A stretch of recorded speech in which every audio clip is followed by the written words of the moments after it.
ایک فلم بنی ہے جو 7 یا 8 منٹ کی ہے اور وہ شروع ہونے جا رہی ہے جو راحت صاحب کی پوری زندگی بتائے گی. اور آپ لوگوں سے میری گزارش ہے کہ ایک بار زوردار تالی بجائیے. فلم آپ کے سامنے پیش ہے. شروع. تالی زوردار نہیں ہے, راحت اندوری کے شہر کی تالی نہیں ہے, زوردار تالی بجائیے. یہ ایک فلم ہے جو بہت محنت سے تیار ہوئی ہے اور 5-7 منٹ میں چالو ہو گئی ہے.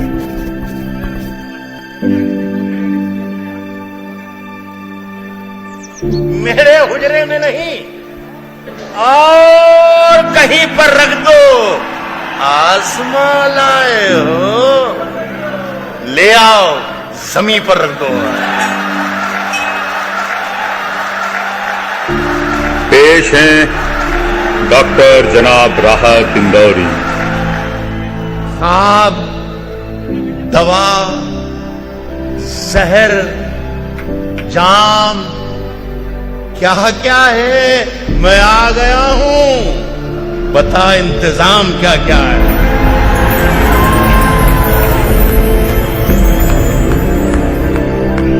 رفعت اللہ قریشی کے مجلے بیٹے نے خواب بننا شروع کر دیے تھے.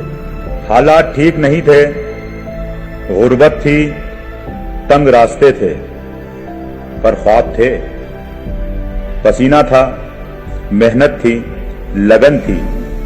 اردو کے کئی اخبار رسالے گھر آیا کرتے تھے.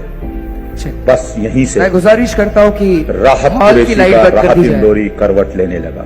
مجھے بہت سی جو چیزیں بچپن کی یاد رہی ہیں, ان میں وہ مکانات بھی مجھے آج بھی یاد ہیں کہ جب میں زمین پر سوتا تھا تو آسمان میری چھپر سے کہیں کہیں پیون اس کے نظر آتے تھے. تو میں نے یہ اس طریقے کی زندگی گزاری تھی اپنے بچپن میں. نیا پورا کے سرکاری اردو اسکول میں قلم کاغذ سے پہلی ملاقات ہوئی. شاید راحت اندوری کے ننھے قدموں کا فیض ہے وہی رانی پورا آج بھی شاعری کا دیوانہ ہے, اور راحت اندوری کا بھی. کس نے دستک دی یہ دل پر, کون ہے؟ آپ تو اندر ہیں, باہر کون ہے؟ رانی پورا میرے لیے بالکل دلی کی جامع مسجد کی سیڑھیوں کی طرح تھا جو وہاں کے بڑے لوگ بیٹھتے تھے. اس لیے میں نے یہ شعر کہا تھا کہ میری دلی میرا رانی پورا ہے, میری دلی میرا رانی پورا ہے, گلی میں کچھ سخنور بیٹھتے ہیں. تو ایک چھوٹی سی گلی ہے, اس میں ہم بیٹھ کر سیکھتے تھے, یہی سیکھ رہے. اب راحت قریشی کالج میں تھے. لفظ سے لفظ ٹکرانے لگے تھے. پھر قوال کشن بیتاب انہیں رانی پورے کی بزم ادب لائبریری میں لے گئے اور وہاں کھڑا کر دیا. بزم ادب سے آدھی صدی پہلے نکلی آواز آج ہندوستان ہی نہیں دنیا میں سنائی دے رہی ہے. صرف مشاعرے کا وقار نہیں ہے, اس کی پہچان بن گئی ہے. کشتی تیرا نصیب چمکدار کر دیا, کشتی تیرا نصیب چمکدار کر دیا. اس پار کے دھپیڑوں نے اس پار کر دیا. دلچسپی چونکہ میری لکھنے پڑھنے میں شروع سے بچپن سے رہی تھی, تو وہ میری دلچسپی کا سامان تھا. تو میں پھر چاروں طرف دیکھنا ہی میں نے بند کر دیا. البتہ میری جو پہلا شوق تھا پینٹنگ کا, وہ میں نے جاری رکھا تھا.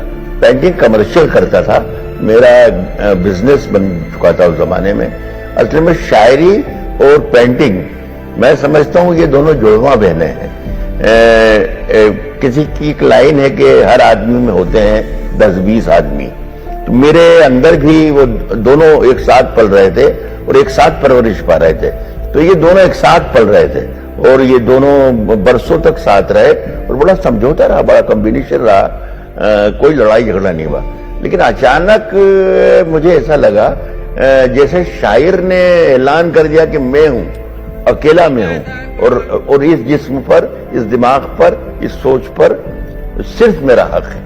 دیواس کے اس مشاعرے سے شروعات ہوئی جس کی سفارش ان کی ماں مقبول بی نے کی تھی. جس کی سفارش ماں کر دیتی ہے اسے کسی اور سفارش کی ضرورت نہیں پڑتی.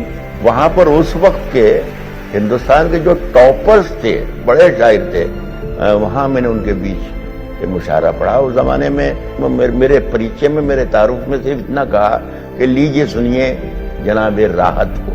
سے پوچھو کہ غزل مانگتی ہے کتنا لہو. سب سمجھتے ہیں یہ دھندا بڑے آرام کا ہے.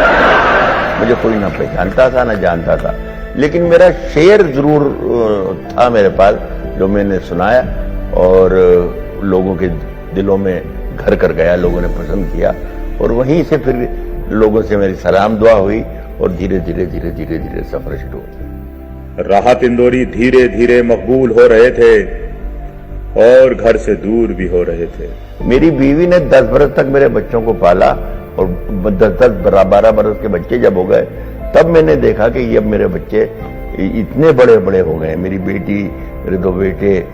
ورنہ میں 20-25 دن کے دورے پر نکل جاتا تھا، انہیں معلوم نہیں ہوتا تھا. سیما راحت کے لیے مشکلیں تھیں جن کو شادی کے شروعاتی دنوں میں ہی سننا پڑا تھا. شاعر کی بیوی ہو گزارا ہو جاتا ہے، پر آگے ابھی اور بہت کچھ سننا تھا. وہ سنتی رہیں اور راحت اندوری پڑھتے رہے. ہمارے سر کی پھٹی ٹوپیوں پہ طنز نہ کر، ہمارے تاج عجائب گھروں میں رکھے. کیا کہنے. ہندوستان ہی نہیں دنیا بھر میں ان کے شعر گونج رہے تھے. چھاتی ٹھوک کر کہہ رہے تھے، بول رہے تھے. کسی کی انہیں پرواہ نہیں تھی، نہ ہی کہنے سے چوک رہے تھے. جو نہیں ہوگا وہ اخبار میں آ جائے گا، اور چور اچکوں کی کرو قدر کہ معلوم نہیں. چور اچکوں کی کرو قدر کہ معلوم نہیں کون کب کون سی سرکار میں آ جائے گا. وقت کے بڑے سورماؤں کے سامنے انہوں نے اپنی بات کہی، اور ایسی کہی کئی بار ہنگامہ ہو گیا. لال قلعے پر پڑھنے سے انہیں روک دیا گیا. نیتا ان کی مجلسوں سے، ان کے مشاعروں سے اٹھ کر بھاگنے لگے، پر وہ بولتے رہے اور ابھی بھی بول رہے ہیں. سبھی کا خون ہے شامل، ہندو، مسلم، سکھ، عیسائی، سبھی کا خون ہے شامل. یہاں کی مٹی میں کسی کے باپ کا ہندوستان تھوڑی ہے.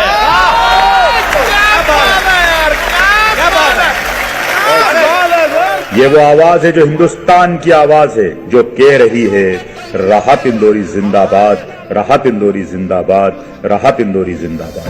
اب کیا ہے کہ ہم اپنی جان کے دشمن کو اپنی جان کہتے ہیں. محبت کی اسی مٹی کو ہندوستان کہتے ہیں. بہت اچھے.